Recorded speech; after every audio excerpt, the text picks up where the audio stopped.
ബിജെപിയുടെ ഫാസിസ്റ്റ് നയങ്ങൾക്കെതിരെ വരും ദിവസങ്ങളിൽ പ്രതിരോധം ശക്തമാക്കുമെന്ന് DYFI general secretary Himaghnaraj Bhattacharya Kairali ന്യൂസിനോട്. ഡിവൈഎഫ്ഐയുടെ പുതിയ ജനറൽ സെക്രട്ടറി ഹിമാഖനരാജ് ഭട്ടാചാര്യ ഇപ്പോൾ കൈരളി ന്യൂസിനൊപ്പം ചേരുന്നുണ്ട്. First of all, congrats comrade. Thank you.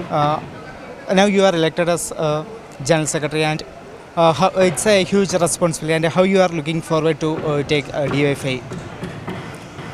अभी तो हमारा कॉन्फ्रेंस ख़त्म हुआ. यहाँ पर बहुत सारे स्टेट के प्रतिनिधियों ने डिस्कशन किया. हमारा जो रिपोर्ट था उसके बाद हम ये कॉन्फ्रेंस में आगे हमको क्या करना चाहिए वो कंक्लूड किया हम लोगों ने. और इस कॉन्फ्रेंस में हमारा जो स्लोगन था, youth struggle for secular India and fight to employment, हम एम्प्लॉयमेंट और सेकुलर इंडिया बनाने के लिए हमने यहाँ पर बहुत सारा बातचीत डिस्कशन किया और भी बहुत सारे मुद्दे यहाँ पर थे. आगे जो दिन आएगा, डीएफआई अनएम्प्लॉयमेंट और सेकुलर इंडिया बनाने के लिए काम करेगा. हम लोग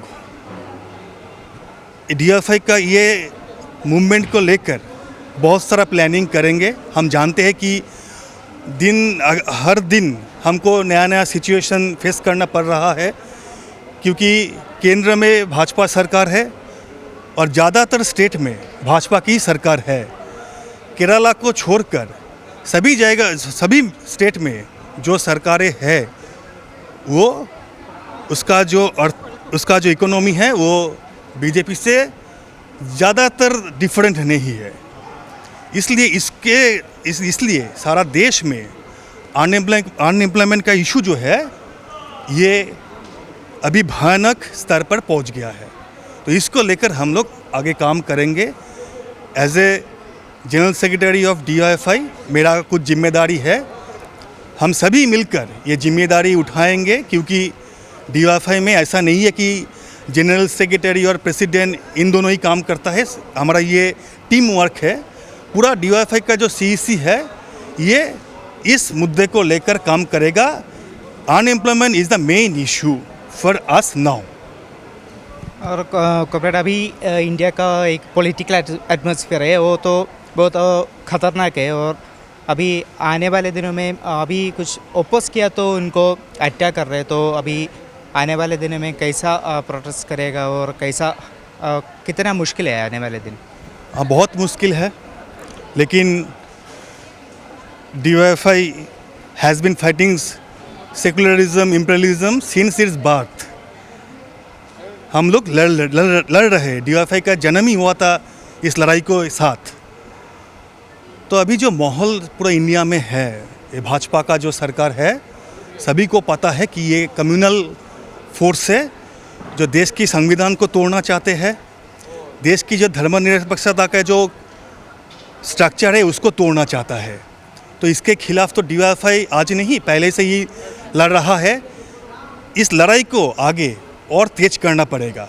हमने कॉन्फ्रेंस में यही डिस्कशन किया कि इस लड़ाई को तेज करना पड़ेगा. इस लड़ाई को और भी जहाँ पर डीवाईएफआई का इतना भी स्ट्रेंथ नहीं है, वहाँ पर भी हमको स्ट्रेंथ बढ़ाकर इस लड़ाई को फैलाना पड़ेगा. हम जानते हैं कि ये लड़ाई हमके लिए इजी नहीं होगा. ये लड़ाई बहुत कठिन लड़ाई है, लेकिन डीवाईएफआई तैयार है ये लड़ाई लड़ने के लिए. हमको ये भी पता है कि इस लड़ाई में हमारा बहुत सारा कॉमरेड शहीद होगा. ऐसा तो अभी चल रहा है ना, केरला में, बंगाल में, तमिलनाडु में, त्रिपुरा में, जहाँ डीवाईएफआई का स्ट्रेंथ ज़्यादा है, वहाँ पर स्ट्रीट फाइट हो रहा है ये आरएसएस बीजेपी के साथ. और इस स्ट्रीट फाइट में हमारा बहुत सारा कॉमरेड शहीद हो गया है अभी तक. तो हम ये जानते हैं, लेकिन हम लड़ाई से नहीं हटेंगे. हमको लड़ाई करना है कि एक दो तरफ का लड़ाई होगा. एक है हम इडियोलॉजी के साथ कर ये लड़ाई लड़ेंगे, क्योंकि यहाँ पर जो बीजेपी है, जो आरएसएस है, ये हिंदुत्व एक इडियोलॉजी है. इसके साथ हमको एक तरफ लड़ना है, और एक तरफ वो जो काम पूरे देश में और विभिन्न राज्यों में जो करता है बीजेपी और आरएसएस, उसको लेकर हम लोग प्रोटेस्ट करेंगे और रेजिस्टेंस भी करेंगे रास्ते पर उतर कर. डीवाईएफआई ये काम करेगा. ഇനിയുള്ള ദിവസങ്ങൾ ശക്തമായിട്ടുള്ള പോരാട്ടങ്ങൾക്കായിരിക്കും DYFI അല്ലെങ്കിൽ അത്തരം പോരാട്ടങ്ങൾക്കായിരിക്കും നേതൃത്വം നൽകുക എന്നതാണ് DYFIയുടെ പുതിയ ജനറൽ സെക്രട്ടറി കൈരളി ന്യൂസിനോട് പറഞ്ഞിരിക്കുന്നത്.